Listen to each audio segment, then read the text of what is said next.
રાજકોટ જિલ્લાના ધોરાજીમાંથી વ્યાજખોરીનો ચોંકાવનારો કિસ્સો સામે આવ્યો છે. એક મજૂરી કામ કરતા વૃદ્ધને 5 લાખનું કર્જ જાણે કાર્ડ બની ગયું છે. માહિતી મુજબ અરવિંદભાઈ ચાવડાએ ધંધા માટે લીધેલા રૂપિયા પર વ્યાજખોરોએ ઊંચા આવાજ વ્યાજની ઉઘરાણી કરી હતી. 35 લાખનું મકાન પોતાના નામે કરાવી લીધું. એટલું જ નહીં, કોરા ચેકનો દુરુપયોગ કરીને લાખો રૂપિયાના કોર્ટ કેસ પણ ઠોકી દીધા છે. ધમકીઓથી કંટાળીને અંતે પીડિતે પોલીસનો સહારો લીધો છે. ધોરાજી સિટી પોલીસ સ્ટેશનમાં ફરિયાદ નોંધાતા પોલીસે ગુનો દાખલ કરી તપાસ શરૂ કરી છે. હવે જોવાનું રહેશે કે પીડિતને ન્યાય મળશે કે નહીં. વધુ અપડેટ માટે જોડાયેલા રહો. Bureau report Firoz Jadeja, Dhoraji.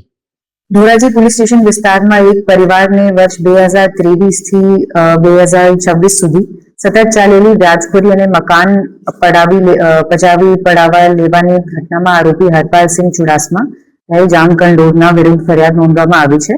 ફરિયાદી અરવિંદભાઈ દેવરાજભાઈ ચાવડા રહે ધોરાજી પોતાની કેન્ટીનનો ધંધો ચલાવવા માટે આશરે 3 વર્ષ પૂર્વે આરોપી પાસેથી ₹5,03% માસિક વ્યાજ લીધેલા હતા. સાથે જ આરોપી ફરિયાદી પાસેથી એક બ્લેન્ક ચેકબુક પણ લીધેલી. ત્યારથી માસે વ્યાજ ચૂકવતા કુલ ₹60,000 થી વધુ રકમ વ્યાજ પેટે ચૂકવી અને ધંધો મન પડતા છેલ્લા 7 માસથી વ્યાજ ચૂકવવામાં અસમર્થ બનેલ ફરિયાદીને આરોપીએ વ્યાજના પૈસા નથી આપો તો હાથ પગ ભાંગી નાખીશ અને રસ્તા પર લાવી દઈશ એવી જાનથી મારી નાખવાની ધમકી આપી ધોરાજીમાં આવેલ આશરે 35 લાખ બજાર ભાવ ધરાવતું મકાન માત્ર 11 લાખની લોન સામે પોતાના નામે કરાવી લીધું. ત્યારબાદ પણ વધુ ₹45 લાખની માંગણી ચાલુ રાખી અને વ્યાજની પણ માંગણી ચાલુ રાખી અને ફરિયાદીથી પછી ઘર પણ ખાલી કરાવ્યું. ત્યારબાદ ફરિયાદીથી લીધેલા બ્લેન્ક ચેક પણ ખોટી રકમ ભરીને ચેક બાઉન્સ કરાવીને ફરિયાદી પર નેગોશિયેબલ ઇન્સ્ટ્રુમેન્ટ્સ એક્ટનો પણ કેસ કરાવ્યો.